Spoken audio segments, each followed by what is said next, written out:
mañana y hoy a las 9 de la noche también Minuto 1. De todos modos te invitamos a compartir con nosotros esta información de ámbito.com que tiene que ver con las jubilaciones, con el impulso de la pensión universal. Ahora el gobierno va a reformar el sistema jubilatorio. Bueno, recuerdan ustedes, nosotros hablábamos la semana pasada, ¿no?, de este cambio que irá en línea con el fin de las moratorias que habían lanzado las gestiones de Néstor y de Cristina Kirchner, mediante las cuales la República Argentina mantiene la más alta tasa de cobertura previsional de la región, con más del 90% de los mayores alcanzados por una jubilación o por una pensión. Bueno, ahora el gobierno va a reformular el sistema jubilatorio, reemplazándolo, el sistema actual de reparto, por una jubilación universal, y los detalles los tiene Julián Guarino.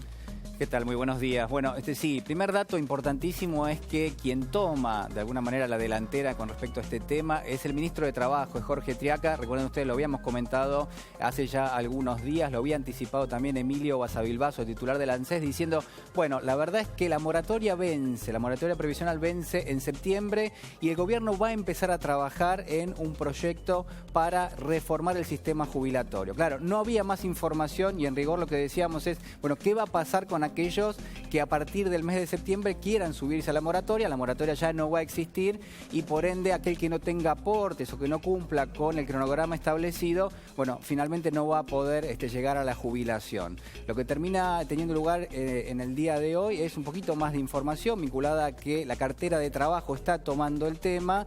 Se va a impulsar esta reforma con algunas características bastante importantes. Primero, va a haber una pensión universal por vejez. ¿Qué significa esto? Que uno, vamos a suponer que no tiene todos los aportes al día, vamos a suponer que incluso trabajó en lo que se llama el sector informal de la economía, es decir, uno trabajó, recibía un salario, pero no estaba registrado y por lo tanto no se hacían aportes. Bueno, de todas maneras va a tener acceso, en principio, a esta pensión universal, donde la discusión va a ser, bueno, qué nivel de ingresos puede llegar a tener uno como pensionado, ¿no? En función de lo que se anticipó. Hay quienes señalan que esa pensión rondaría lo que hoy es la jubilación mínima, que son 4.949 pesos, una cifra que obviamente es muy baja y que difícilmente puede ayudar a que uno enfrente lo que es el costo de vida, pero en líneas generales esta sería la estructura, una pensión universal básica para todo aquel que no tenga los aportes. Y el segundo dato, la segunda característica que va a ser central en este nuevo proyecto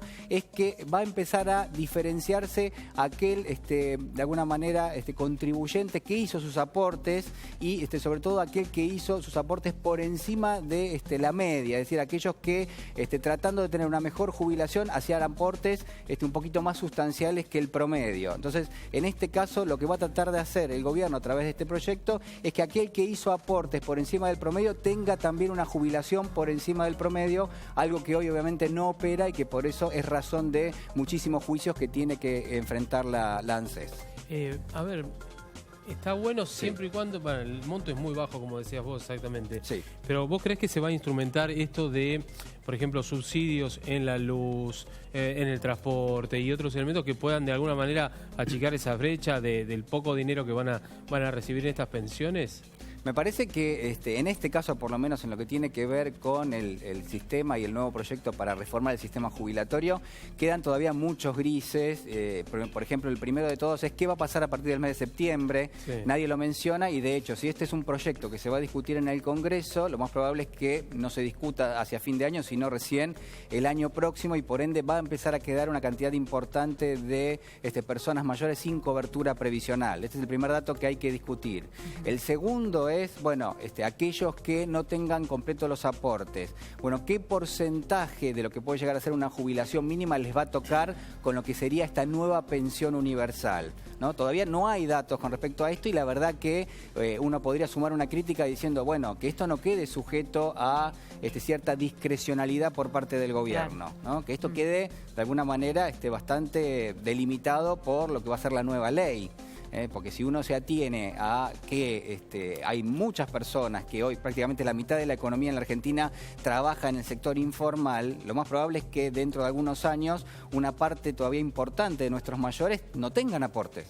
Por ende va a llegar a la edad jubilatoria sin los aportes y una parte importante de esa gente va a tener un ingreso que lo va a marcar justamente esta pensión mínima. Julián, esto terminaría con la catarata de juicios, como decías vos, ¿no? Resolvería la situación de mucha gente que hoy trabaja de manera informal.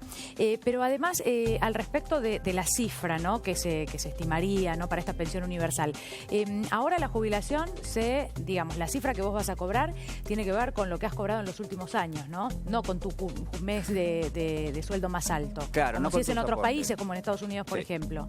Sí, claro, exactamente. Bueno, esto es lo que quiere introducir el gobierno como un cambio sustancial del nuevo proyecto. Es decir, que tus aportes y tus ingresos jubilatorios tengan estrictamente una relación, guarden una relación.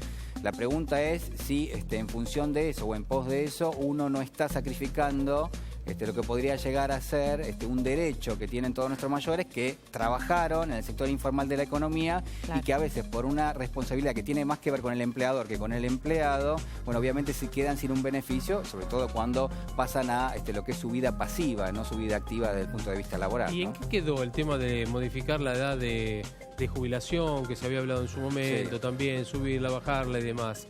Porque eso también influye, no a la hora de jubilarse solamente, sino en la cantidad de gente que sigue con posibilidades de trabajo, pero además aquellos que se agregan para el mercado laboral en tiempos muy complicados hoy. Sí, en principio no hay modificaciones de lo que es la edad jubilatoria, 60 años para las mujeres, 65 años para los hombres.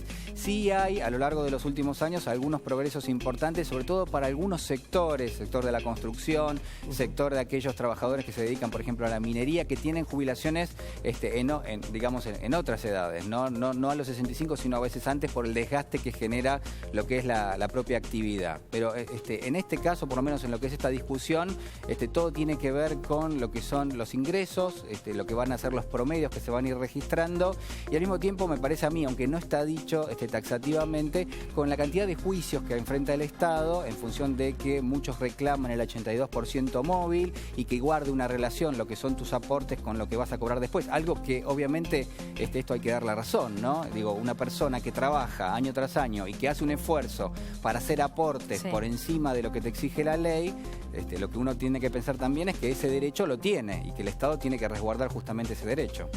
Bien, muchas gracias, Julián.